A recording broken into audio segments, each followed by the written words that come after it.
John chapter 6 verses 37 and 34. All those the Father gives me will come to me, and whoever comes to me, I will never drive away. No one can come to me unless the Father who sent me draws them, and I will raise them at the last day. Magandang araw, at tatalakayan pa natin ngayong araw sa ating daily devotion ay ang irresistible grace. At ang una pong katuruan na natutuhan ko ngayong araw kay Pastor Russell Ocampo ay God's grace in salvation is irresistible. Ibig sabihin po, kapag ang ating Panginoon Diyos ay nagbigay ng biyaya o grace sa atin para mailigtas tayo, mga tao, hindi niya po ito matatanggihan o hindi po natin ito matatanggihan as a human being o hindi natin ito mahindian sa in the end. Hindi po ito sabilitan pero paniguradong effective po.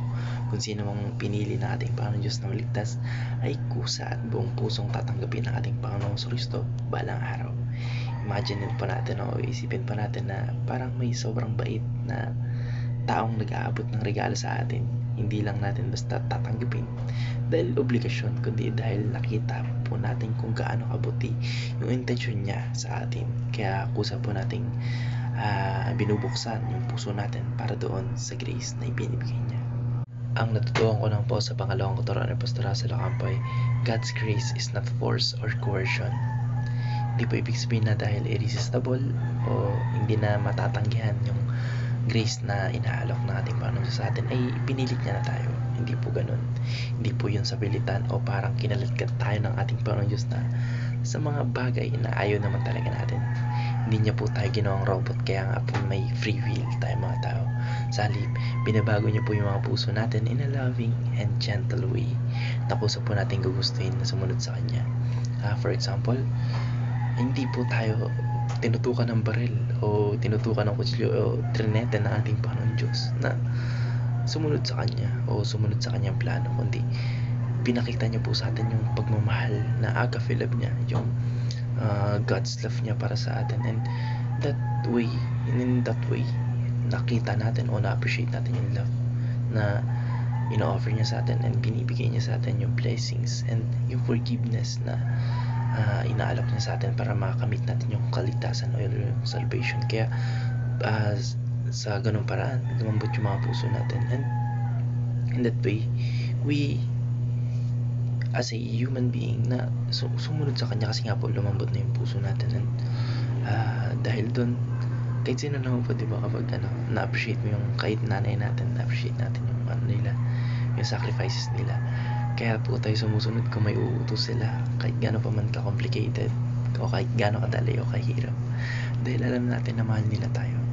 And ganun po yung way na ating Panginoon Diyos para mag-obey tayo sa Kanyang plano para sa ating buhay. And in the end, ganun at ganun po yung magiging outcome. That's irreversible. Hindi po yan tawag dito mababawi. At yan po ay irresistible o hindi po ito matatanggihan. And ganun po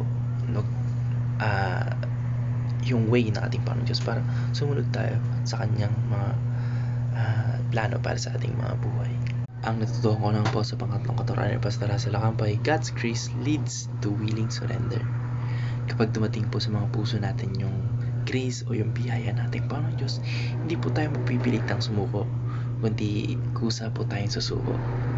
Parang dahil sa sobrang pag-ibig at awa na naranasan natin pinapakita po sa atin ng ating Panginoon Diyos ay hindi na natin kayang sumuko sa Kanya.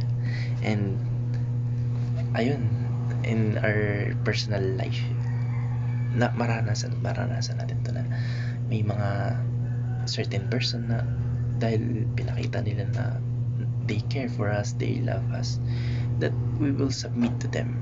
And ganun din po ang ating Panginoon Diyos. At kung kagaya nga po ng example ko is our parents, mother, father, or even our siblings, na kapag pinakita nila na they care for us, they love us, and dahil sa ganung pagmamahal na alam mong totoo at hindi peke, ay naranasan mong tawag dito sumunod at mag-obey na lang sa kanila. And ganun po ang ating Panginoon Diyos, parang Lord, ikaw na yun, ikaw na talaga, o ikaw na bahala sa lahat, na isinurrender na natin yung ating mga tawag dito, suliranin yung mga hinaharap sa pang-araw-araw, hindi out of fear, kundi out of love and realizations. Yun lamang po. Maraming salamat and God bless. Amen.